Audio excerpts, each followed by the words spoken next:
Assalamualaikum warahmatullahi wabarakatuh. Perkenalkan, nama saya Siti Maimunah dengan NIM 230803102048. Saya dari Prodi Administrasi Keuangan Fakultas Ekonomi dan Bisnis Universitas Jember. Di sini saya akan mempresentasikan tentang materi efisiensi pasar modal untuk memenuhi tugas UAS Sekuritas dan Portofolio kelas A dengan dosen pengampu Dr. Andis Marmonosinggi, MSI.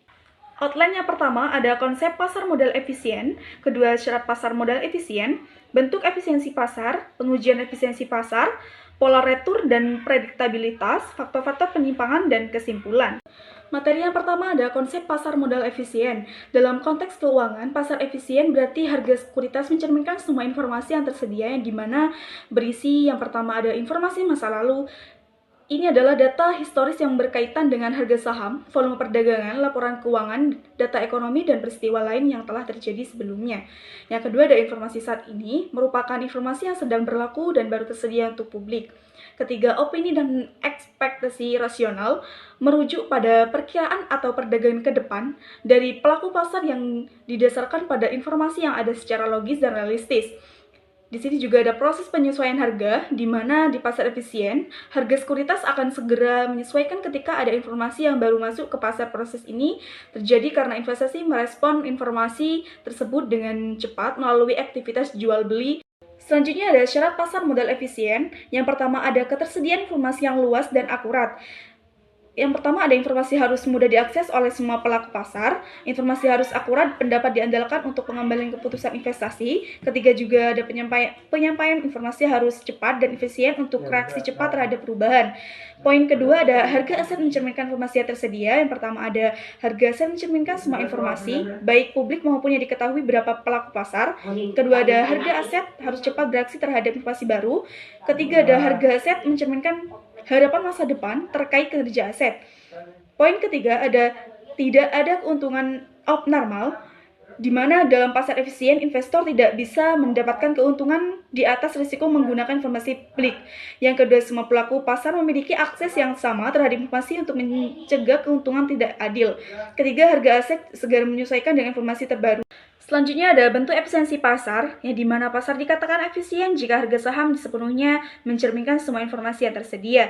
EMH Oleg Novama 1970 membagi pesan efisiensi menjadi 3 bentuk utama berdasarkan jenis informasi yang tercermin dalam harga saham. Yang pertama ada weak form efisiensi, yang dimana pasar dianggap efisien secara lemah jika harga saham saat ini mencerminkan semua informasi historis termasuk harga dan volume perdagangan sebelumnya. Yang kedua ada semi strong dan efisiensi, yang dimana pasar dikatakan efisien dalam bentuk setengah kuat jika harga saham saat ini mencerminkan semua informasi historis dan publik yang tersedia.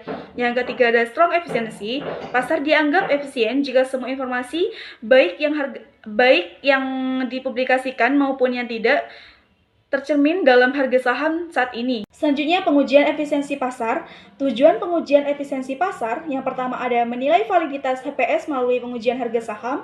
Kedua, mengidentifikasi bentuk efisiensi pasar seperti lemah, setengah kuat, dan kuat. Ketiga, mengevaluasi strategi investasi untuk keuntungan abnormal. Keempat, menjadi panduan bagi regulator dan investor. Kelima, mendukung pasar modal yang adil, efisien, transparan, dan informatif. Di sini juga ada return normal dan return tak normal, di mana return normal ini tingkat pengembaliannya yang dibandingkan dari sekuritas berdasarkan modal estimasi seperti CAPM atau model pasar sehingga mencerminkan ekspektasi investor dalam pasar efisien, yang dimana return tak normalnya ini selisih antara return aktual dan return normal yang diharapkan bisa pasif, kinerja lebih baik, atau negatif, kinerja lebih buruk. Selanjutnya pola return dan prediktabilitas, yang dimana pola return menunjukkan kecenderungan tertentu dalam perubahan return saham yang bisa diprediksi berdasarkan waktu. Jika pola ini konsisten, maka pasar dianggap tidak efisien karena investor bisa memanfaatkan untuk meraih keuntungan. Yang pertama ada pola harian, yang dimana berarti return saham bisa menunjukkan kecenderungan tertentu pada hari-hari tertentu. Contohnya sudah tertera di PPT. Kedua juga ada pola bulanan, yang dimana return saham bisa menunjukkan kecenderungan tertentu pada hari-hari tertentu. Contohnya juga sudah tertera di PPT.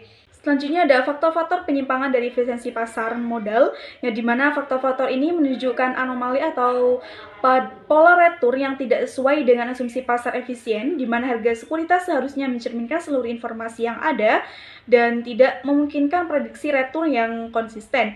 Yang pertama ada ukuran perusahaan, kedua market to book ratio, ketiga ada earning to price ratio, keempat anomali musiman, kelima ada momentum dan offering position.